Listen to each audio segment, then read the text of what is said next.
сделал такую перезагрузку, вспоминая студенческие годы. Вообще, интересные вопросы. 30 тестовых вопросов. В Ингушетии прошел большой этнографический диктант. В акции участвовали около 3000 человек.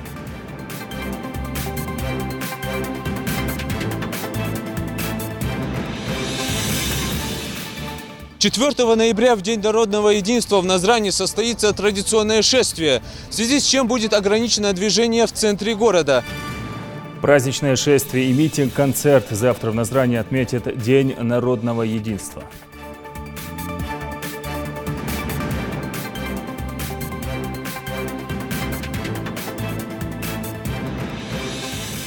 Соревнования в майском. Вид спорта уличный. Участвуют 2 команды.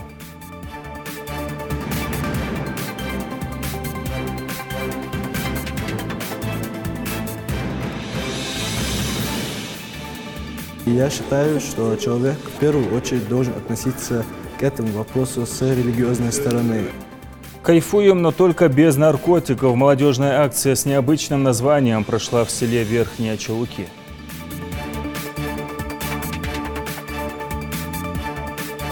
Здесь изображен Серго Орджоникидзе в окружении ингушских повстанцев.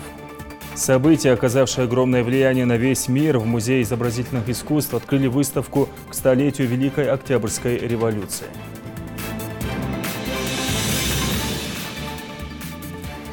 На телеканале Ингушетия информационная программа «Новости 24». В студии Амирхан Зортов. Здравствуйте.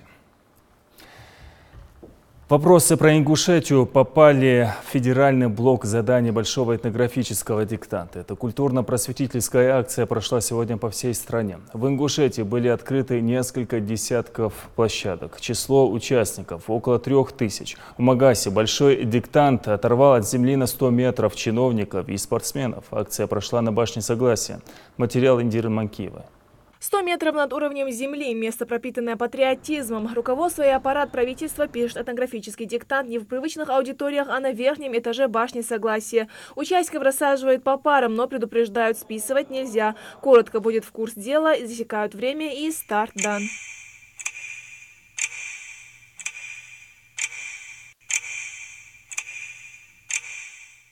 «40 площадок и почти 3000 участников по всей республике. Вопросы на самую разную тематику. Большинство, на удивление, легкие, признаются участники, а некоторые заставляют серьезно задуматься». Большой этнографический диктант – это площадка, на базе которой участники могут узнать историю, обычаи, культуры всех народностей, проживающих на территории России. Также стоит отметить, что среди прочих тестовых заданий есть и вопросы касаемо нашего региона, а точнее о культурных или спортивных деятелях региона, которые так или иначе вошли в историю. Не проходит и 30 минут, как кто-то уже спешит сдать листы. Руководитель Минаца Улан Евлоев и пресс-секретарь правительства Марьяна Дзейтова с испытанием справляются быстрее всех. Много разных вариантов. Здесь есть и вопросы, связанные с разными регионами, народами, ихними традициями, обычаями. Мы с Марьяной закончили первыми здесь на башне Согласия. Считаем, что мы должны заработать не меньше 95 баллов, вот так, наверное. Зампред правительства Мака Аушева и именитый спортсмен Калуя Картоев за одной партой. Сила и ум. Наш тандем обязательно наберет высокие баллы, очучиваются они. Дружба дружбой, а списать не дам. Правила нужно соблюдать, заявляет сразу Мака Аушева, которая закончила быстрее своего соседа. Вам списать не дают, да? Она сразу перевернула листок. Не дает, да. Но я у нее спрашиваю то, что я не понимаю, некоторые вопросы, которые для меня неизвестны. Но я уже вышел на финишную прямую и уже много узнал и для себя нового. Акция познавательная. Мы с Калуем с удовольствием отвечаем на вопросы. Были, конечно, спорные моменты. Калуй с некоторыми вопросами и ответами не соглашался со мной. Но на самом деле в 30 вопросах, конечно, всю историю культуры нашей богатой страны не уложимся. Самая тихая команда здесь впору назвать пару председателя правительства и гостя из Северной Осетии, блогера Тимура Горданова. Хотя за этим столом много спорят и советуются, но оказалось, что немало вопросов, ответы на которые участники действительно не знали. Я впервые принимаю участие в этнографическом диктанте. Для себя, конечно, сделал такую перезагрузку, вспоминая студенческие годы.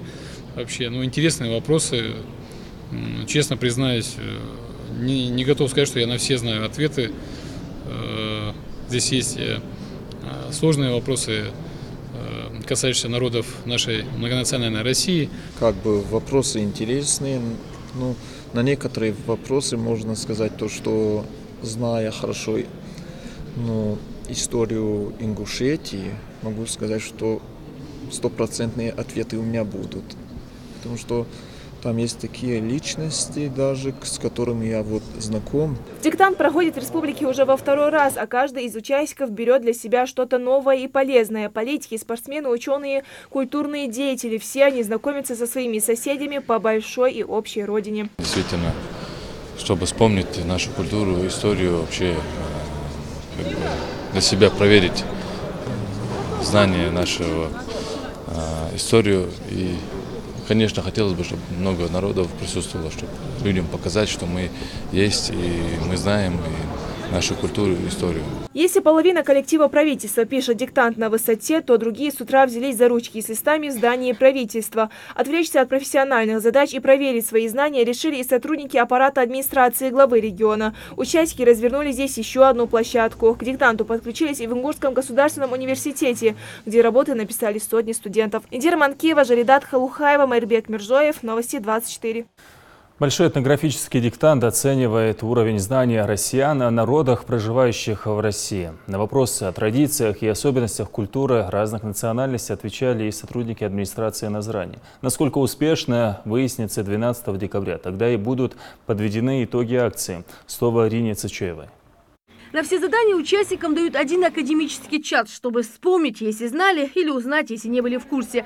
Попробовать свои силы здесь собрались работники администрации различных ведомств. Участников попросили не пользоваться различными шпаргалками и гаджетами. Диктант в форме больше напоминает ЕГЭ. На тестах несколько вариантов ответа. Правильный пишешь на отдельном листе. Диктант состоит из 30 тестовых заданий. 20 из них одинаковы для России и стран ближнего зарубежья. 10 вопросов подготовлены с учетом региональной специфики. Вопросы в основном касаются знания Конституции, переписи населения, национального и религиозного состава, а также особенности быта и обычаев народов России. Многих участников приятно удивили вопросы, касающиеся родной Ингушетии. Участники признали, что не ответить на них просто не имеют права. Вопрос о долгожителе России, о базе Илиеве.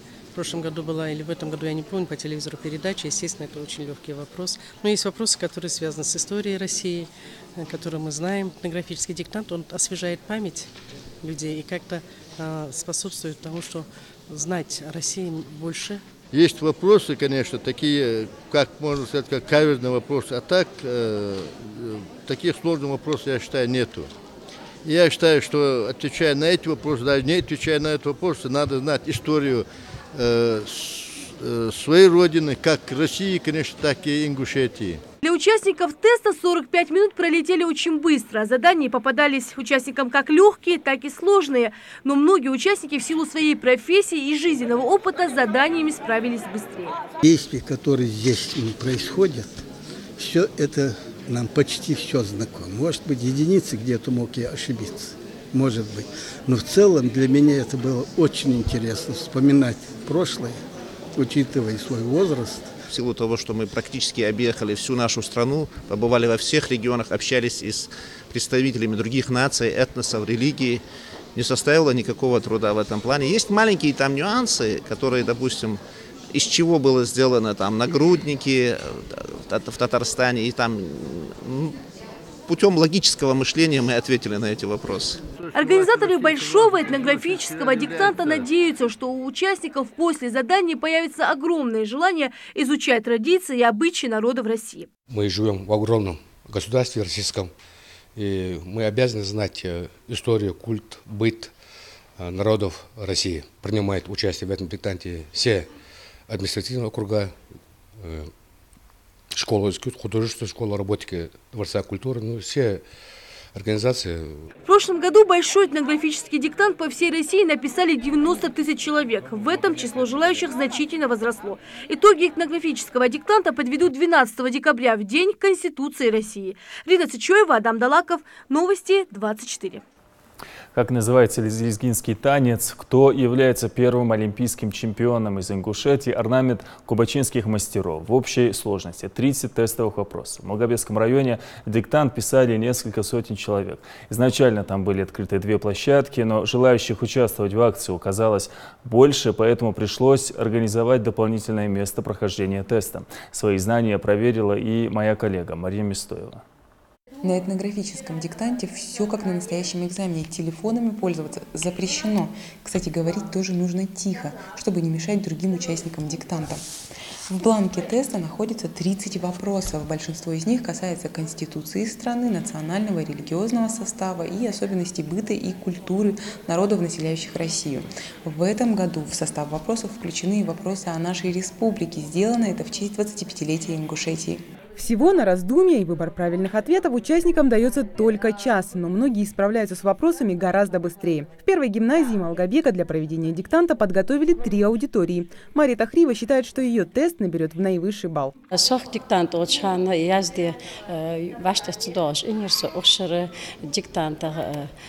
Хал безен бол, жазды безен бол, шайенерсо, так вопрос шхалда царцадарш, язык или еждар, или че молохче язды должен.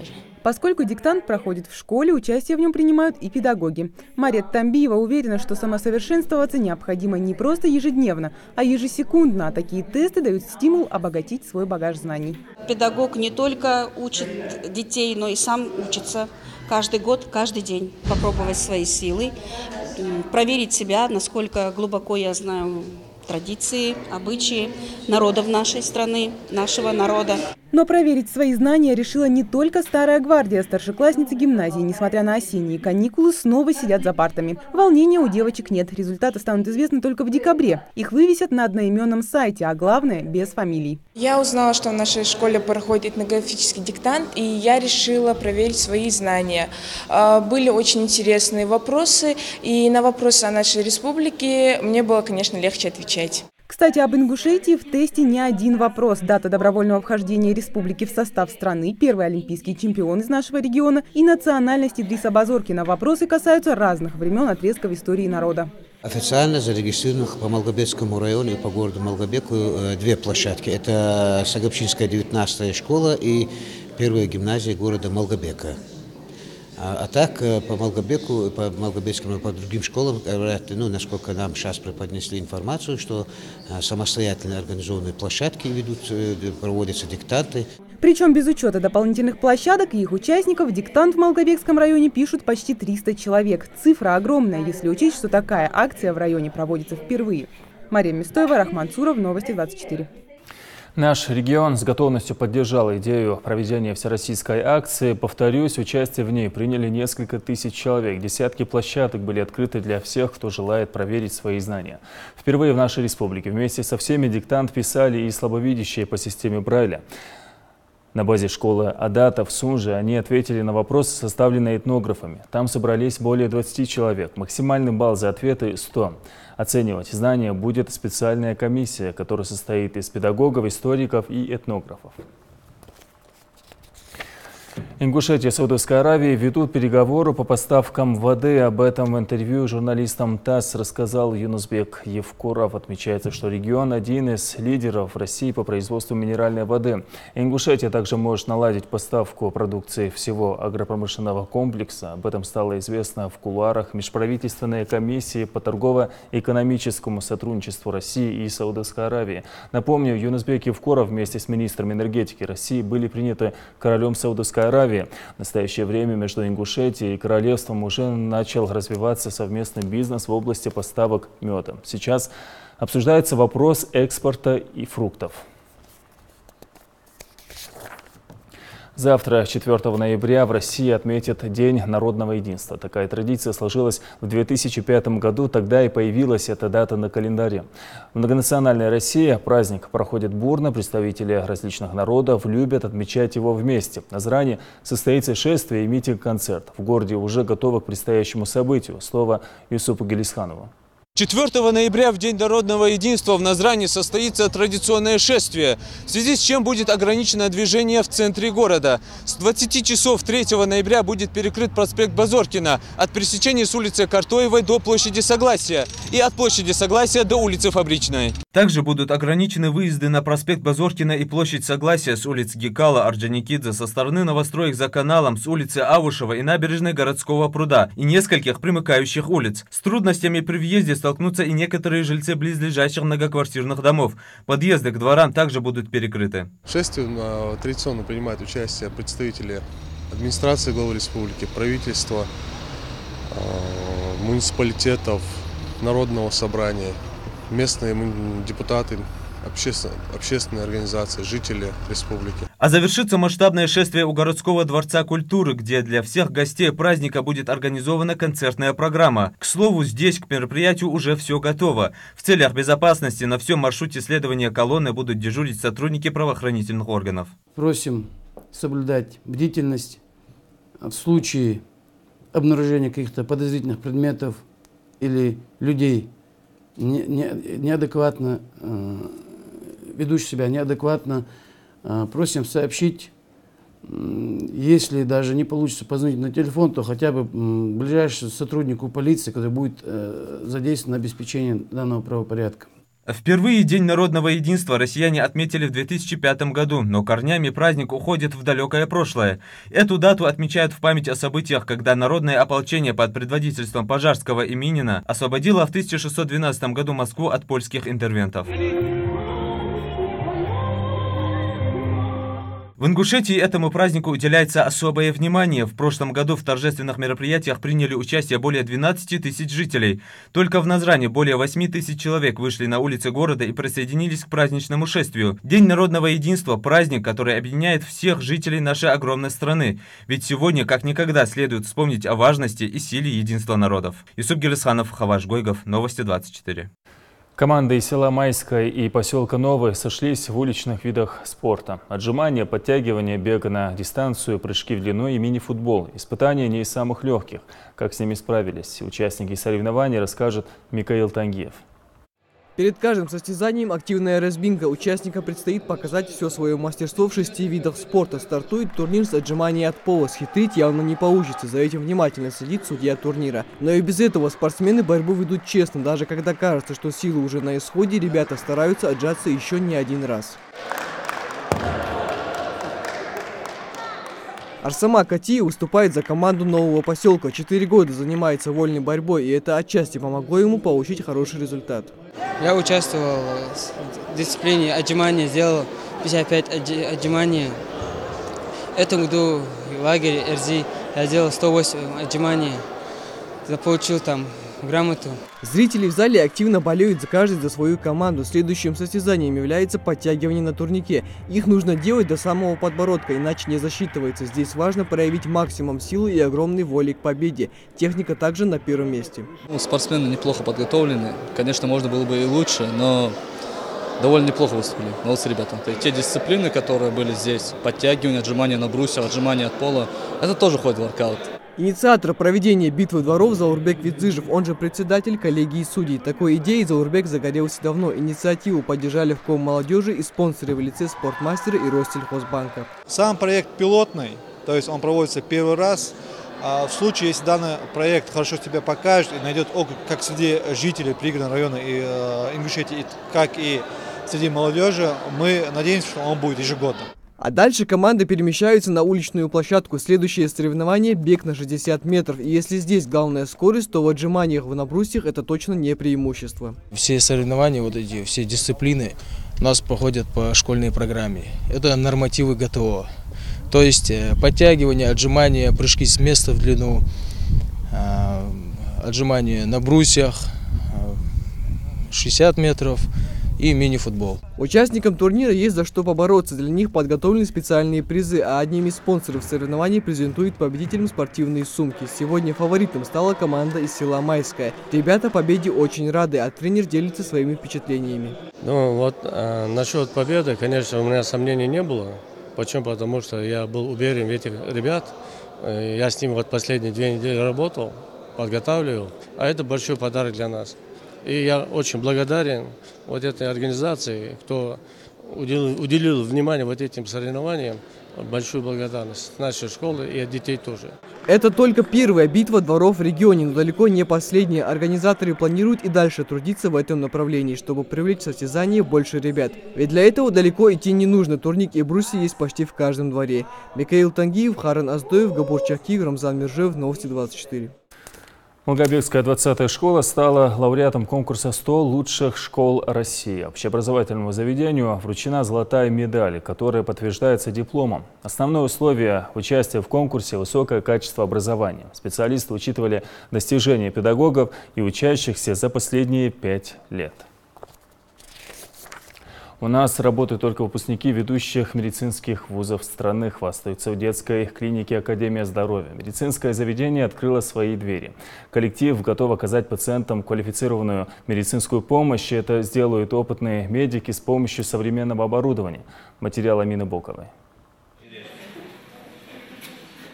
Этого дня ждали не только врачи, но и родители маленьких пациентов. Поздравляют с открытием детского отделения клиники Академия здоровья ведущие специалисты республики, в том числе и приглашенные гости из Москвы. От лица руководства глазной клиники Ленар имени академика Федорова мы желаем вам больших успехов, мы желаем вам процветания и много-много благодарных пациентов.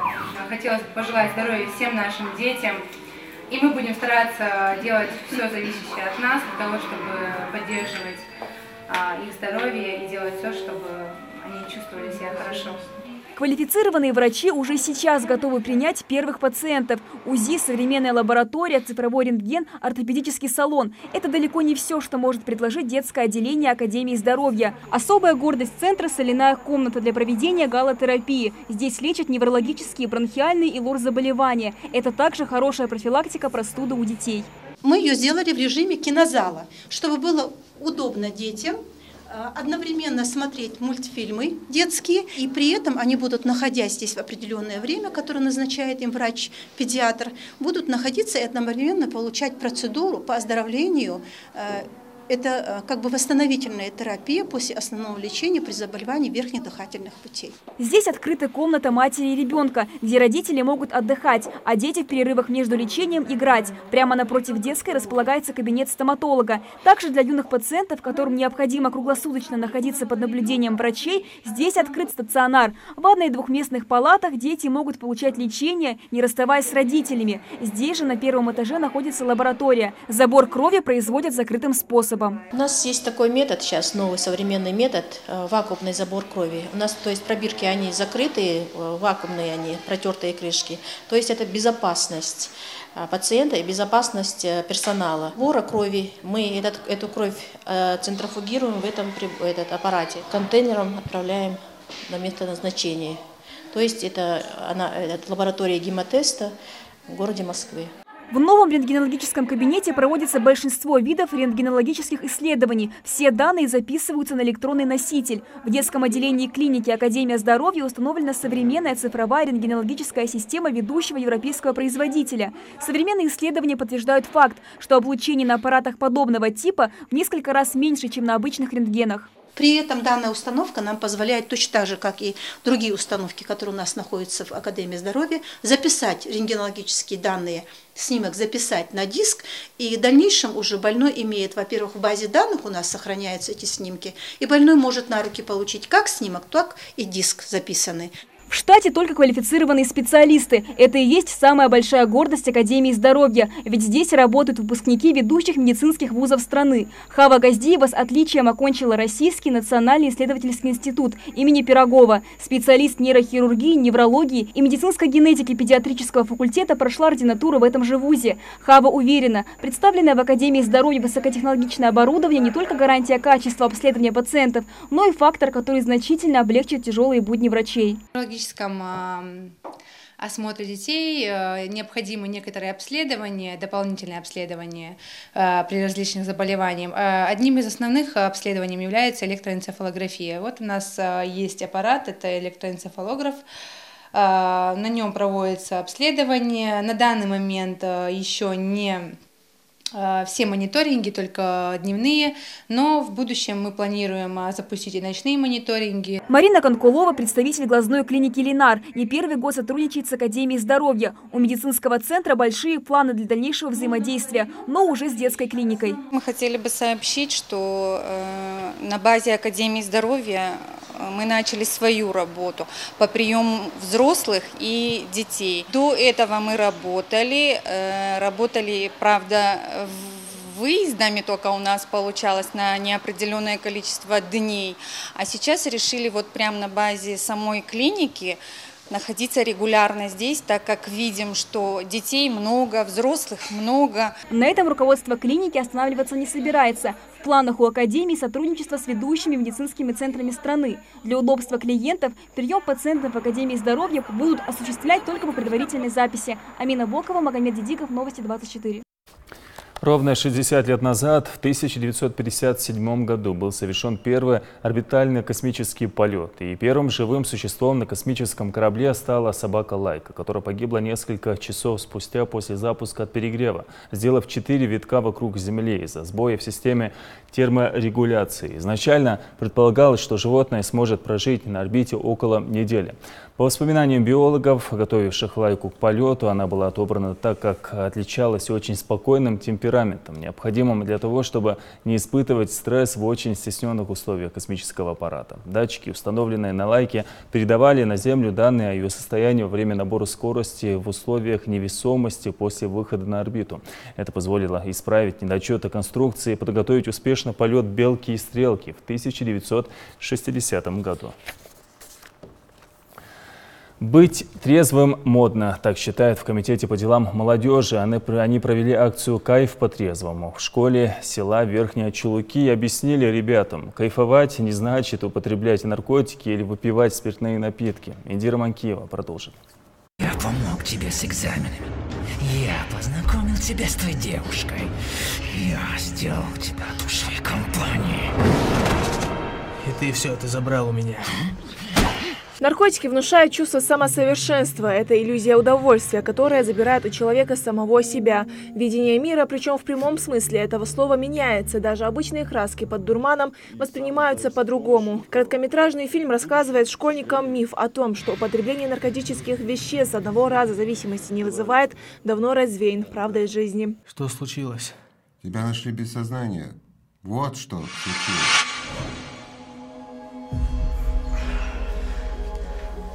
Кто-то хотел убить меня. Преследовал. Избивал.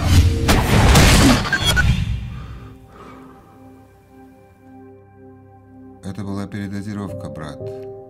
На таких мероприятиях школьники учатся смотреть на проблему глазами взрослых и понимать всю ее серьезность. Каждый верит, что среди его друзей зависимых нет, а если и есть, ребята готовы всеми способами спасти товарища. Нам объясняют, что наркотики, прочие такие вещества, алкоголь, они очень плохо влияют на моральное и психическое здоровье человека. Как бы став на этот путь, человек деградирует. И сейчас, будучи являясь подростком, я могу сказать, что на данный момент мы не вступили в такой путь, алхамдулиллах. Хочу сказать, что любой человек должен отказываться от таких вредных привычек и прежде всего понимать, что они вредят жизни этого человека и к тому же здоровью. И я считаю, что человек в первую очередь должен относиться к этому вопросу с религиозной стороны. Он должен понимать, что его родители волнуются за него, что его родители ждут разочарования, когда они узнают, что их сын наркоман, алкоголик или курит. Кайф по-трезвому. Само название акции уже говорит за себя. Инициаторы пытаются донести до ребят, кайфовать можно и культурными способами. Спорт, учеба, работа, да и хорошая компания друзей – вот что спасает молодых людей от вредных привычек. Самый задаваемый вопрос для нас – это почему кайф по-трезвому. Если углубиться в изучение слова кайф, оно находит свое начало происхождения от арабского слова кайф, которое обозначает любое приятное времяпровождение. То есть неважно, занимаешься ты спортом, проводишь время со своей семьей, это все называется кайф. Но сегодня, к сожалению, именно вот в кругу наркоманов слово «кайф» приобрело такое значение, которое обозначает воздействие организма, который находится под воздействием наркотиков. Поэтому мы пропагандируем и говорим, что настоящий кайф – это иметь трезвый ум, здоровое тело и быть образованным человеком. В комитете стараются как можно чаще вовлекать молодежь в различные мероприятия, как регионального, так и всероссийского масштаба. Спайс, насвай, а теперь еще и какие-то соли. Одно это заставляет задуматься о последствиях. Но почему-то многих не останавливают не только поучительные беседы, но даже жизненные примеры, когда человек мучается и страдает из-за своей глупости.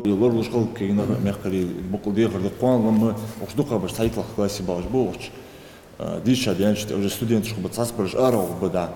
Ара, да вы хоть свободная жизнь, ахерти, все уже у проверки от хамда, сгушта дарерами, мы чханди хавуштолшин. Только за прошлый месяц в регионе на учет поставлено, задумайтесь, 11 девушек. Не только цифра, но и сам факт уже говорит о том, что молодежь действительно на перепутье. Наркологи и религиозные деятели призывают родителей следить за своими детьми, особенно в подростковом возрасте.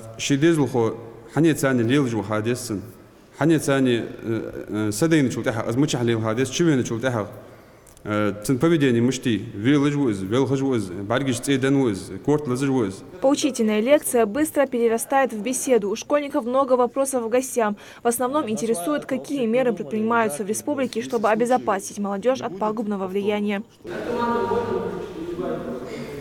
Как бы окружающие не старались его вылечить, если он не хочет этого, ничего у него не получится. Подобные акции Комолодежи проводит во всех учебных заведениях республики. На войне, как говорится, все средства хороши, даже если это личная война наркомана с самим собой. Индира Манкиева, Майрбек Миржоев, Новости 24.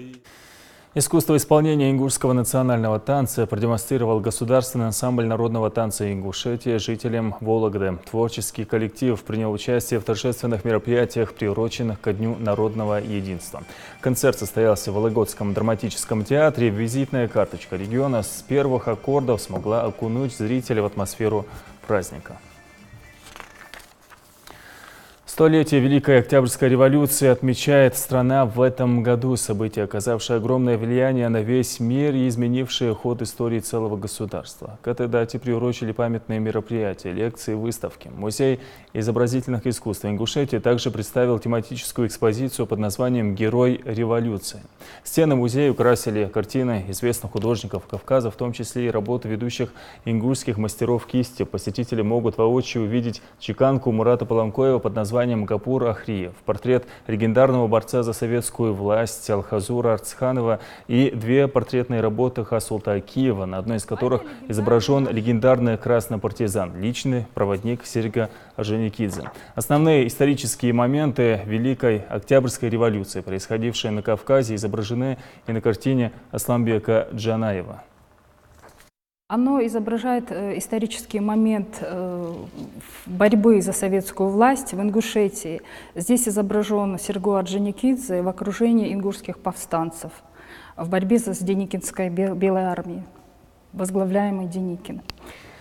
В Галашке стартовал всероссийский турнир по боксу среди юношей. В соревнованиях участвует более 80 спортсменов. О том, как прошел первый день состязания, расскажет Саид Куштов.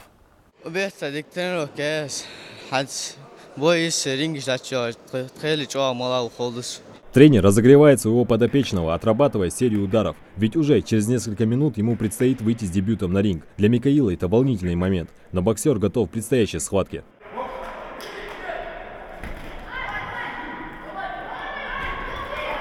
Поединок в весовой категории 52 килограмма еще задолго до начала обещает выдаться весьма интересным. Боксер из Чеченской республики против ингушского спортсмена. Оба на ринге демонстрируют, сдаваться точно не в их правилах. Максимум техники, молниеносная реакция и работа по корпусу. Частый клинч. По истечению всех трех раундов оба боксера измотаны. Но победа достается сильнейшему. Проигрыш не значит поражение в боксе. Главное не сдаваться.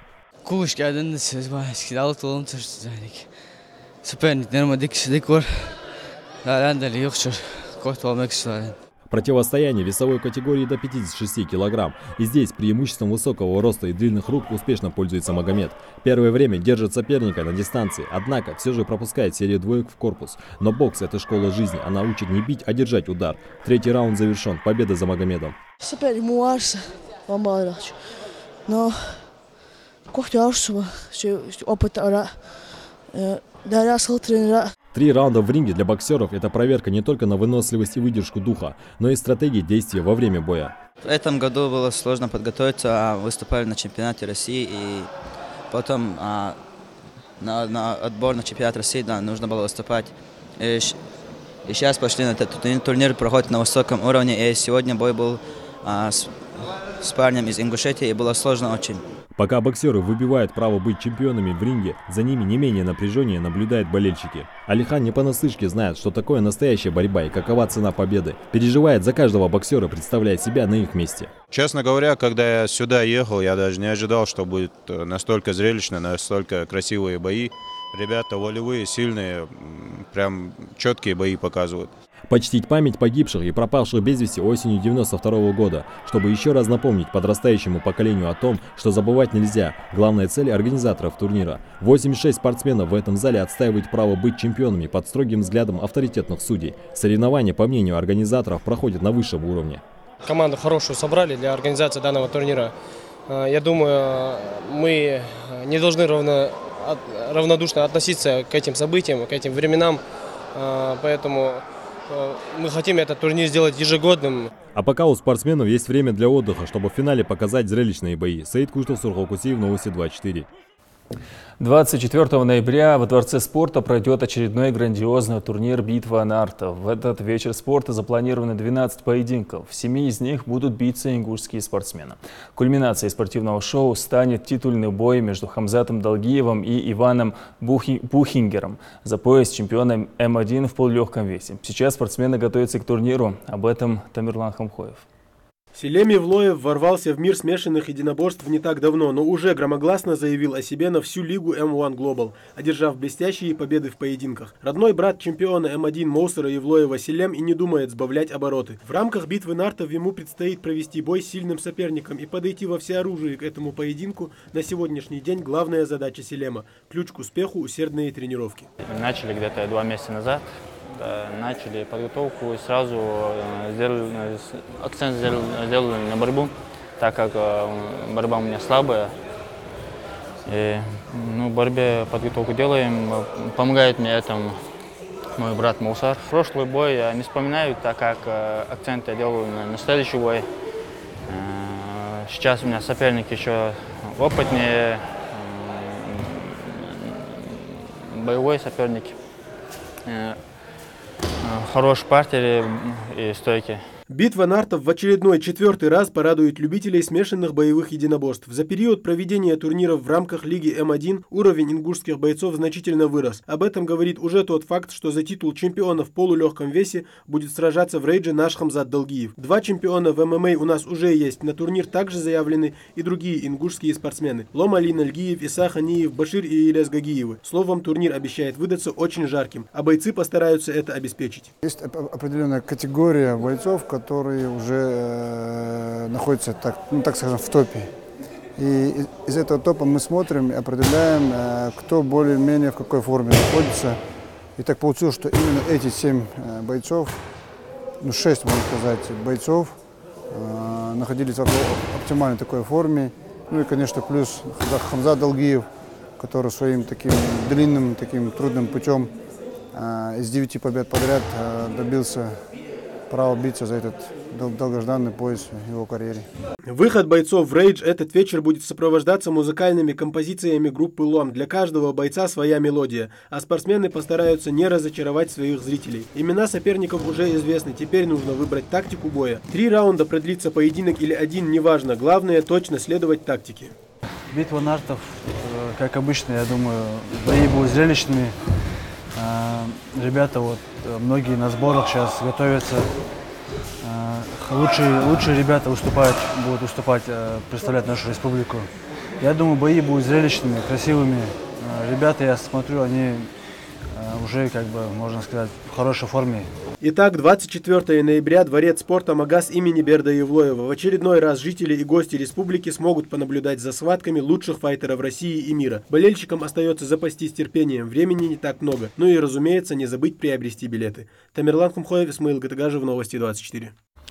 Тайную комнату пирамиды Хеопса обнаружили не археологи, а физики. Международная группа ученых нашла внутри пирамиды помещение, которое ранее не было известно исследователям.